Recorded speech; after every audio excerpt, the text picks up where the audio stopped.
Hola, hoy voy a presentarte un video sobre mi español y sobre si después de un año en que no estudio español, todavía puedo hablar y leer y escuchar en español. Además, voy a hablar sobre cómo estudiar como un false beginner, which is what I am. But obviously, that's not gonna happen in Spanish because I would struggle quite a lot. That's right. So, today we're gonna talk a little bit about languages that we have studied before to a point where we wouldn't really consider ourselves good yet, but also more than that, we can't really say we haven't ever studied before, which for me is gonna be Spanish. I started in April 2021. And then for about 4 months, I took classes, and outside of classes, I would read a lot of graded readers and eventually managed to read really easy books like Harry Potter, Percy Jackson, which happened in the 2 months after class.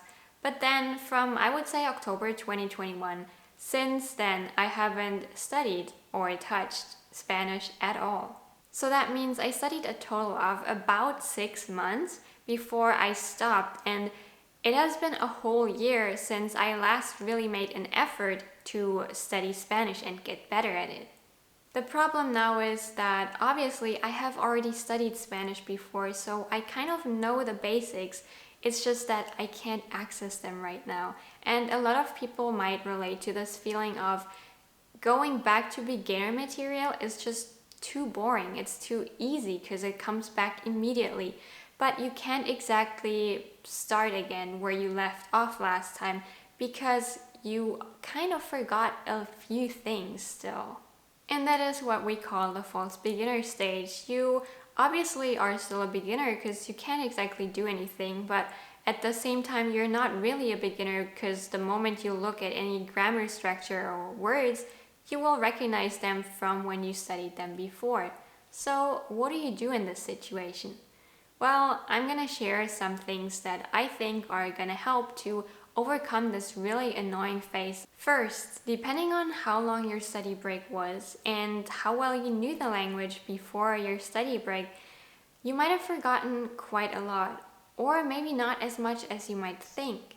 But since we can't know that, I think it's a great idea to first get an overview of where you are currently at with your knowledge. So grab a pen and paper, get out some old study material and look through that. But don't start in the beginning. Start where you last left off and then go backwards.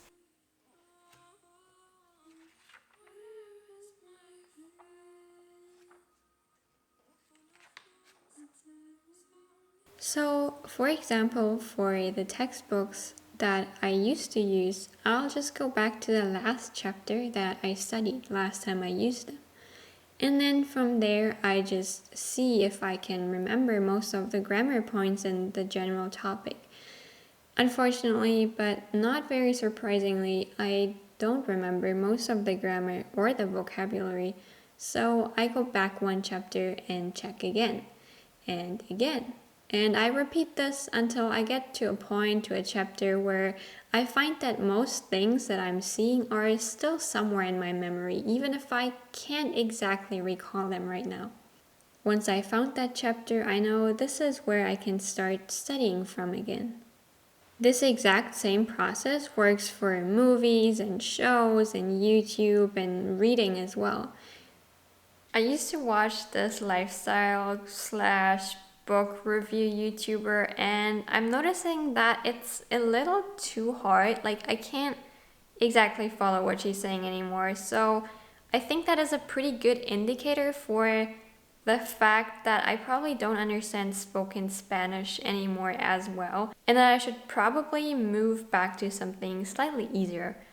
Luckily for Spanish, we have Dreaming Spanish, which is amazing. They have so much stuff, and I'm just gonna watch some of their videos while also sprinkling in some of the harder material that I used to watch, last time I studied Spanish. And I think that will be a good balance for me to get in the input that I need, that I can actually understand, as well as not being too bored and still, challenging myself a little bit. I think a lot of people unfortunately fall into the trap of wanting to start back from zero, and they have that feeling that they really need to know the basics, that they need to go through them again. And so they open their textbook, their beginner textbook, and they start basically from page 1. But the moment they do that, they notice that they kind of already know these concepts and that it's not that new, not that exciting, and that they actually do remember them. And then they just end up getting really bored. This leads to another problem, which is that people will go through these really basic concepts again, and it will be really quick and easy. But then as they enter new territory, these new concepts will seem really hard in comparison to what they had learned before, and I would imagine that that causes a lot of frustration. To avoid that, I think it can be really, really helpful to mix things up a little. Not only after you had a long break in general, that can be really helpful as well, but especially when you have some basic knowledge and you think you don't remember it, just give yourself a little push to try to go a bit further than what you think you can do, and you'll be surprised that even that might come back pretty quickly. I think another really important thing to address is the question of how to minimize the risk of you quitting again.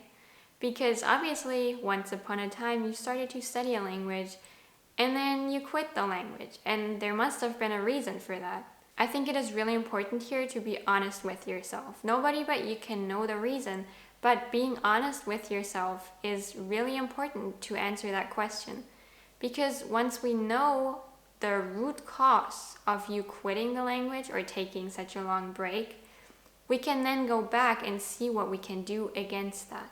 For my Spanish, for example, right? I had classes for the first 4 months of me studying it, so I kind of had that external accountability. As classes ended, I was still, kind of hyped. I was like, yeah, let's go, let's make progress. And I actually made some progress, read some books, but then life got a little busy and I took a break for a week, and a week turned into a few weeks, and then a few weeks turned into a few months, and here we are, a year later, and I have not done any Spanish for a year. So as you can see, I lost that external accountability and I stopped studying eventually because I had a tiny break. Now breaks can be good obviously, but you need to work out a system for you to get back on track. For me, I'm not going to take another Spanish class this semester, but your existence or the existence of this video makes it a lot easier to be accountable for me. And I mean, it actually works. Just posting like progress updates every once in a while at least keeps that thought in my mind that I should study something, because otherwise how am I gonna make an update video, right? Goals are another way to keep accountable, and I don't know about the psychology of goal setting, if you're supposed to like keep them to yourself, so I don't know, or if you're supposed to tell everyone so they can keep you accountable. Do whatever feels right for you, I guess. And then lastly, having some kind of routine or some kind of habits that kind of make it feel normal when you study Spanish, and that make it feel kind of weird when you're not studying Spanish, are really good ways to just always have it going on, and even through like difficult times, and to get back to it after busy times. Now, as I said, for me, accountability was the problem, but you might have had other problems. Maybe your methods of learning just weren't the right ones for you. Maybe you just don't like the language, or maybe you just need a break from that language and needed some, I don't know, refreshing other languages. But only you can know that, so do some introspection and see why you took the break and if it is actually worth it to go back. Then once you figured that out, make a kind of overview of where you currently are, what you still need to review, but don't make the mistake of going back to the very, very beginning, because you're gonna be bored. With that being said, I hope I could give you some ideas of how to relearn languages as a false beginner.